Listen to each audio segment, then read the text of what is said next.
Ontario has finally provided an update for the installation of bollards in front of daycares, with the government providing a $20 million fund to install barriers at daycares. This fund will be called the Liam Riazadi Memorial Fund after the child who died. And it should be noted that the government is acknowledging that this is not enough money to cover all of the spots. I would assume that this is just $20 million in funding for the 2026 year. There's well over 5,000 daycare spots in Ontario. If I use my daycare as an example, there's about 20 spots that would need to have bollards in front of them if we wanted parking back at my daycare.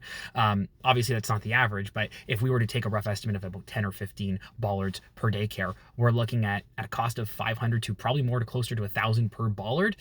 You're maybe covering 1,500, maybe max 2,000 daycares. And I'm being optimistic there. The province says it's also planning on consulting with the sector and technical experts on updating design guidelines and regulations for licensed childcare programs, including best practices to improve the safety of indoor and outdoor play spaces for children. So it took a while, but it looks like they are actually doing this right. As long as that funding continues to increase as the years go on to make sure that every single daycare gets covered under this regulation. And in terms of the scale and scope of the Ontario budget, I would be shocked if the government doesn't follow through with this. This is an easy win, it's a safety win, and it's not that hard to implement. If you want to stay up to date on news and politics in Ontario, hit the like and follow buttons.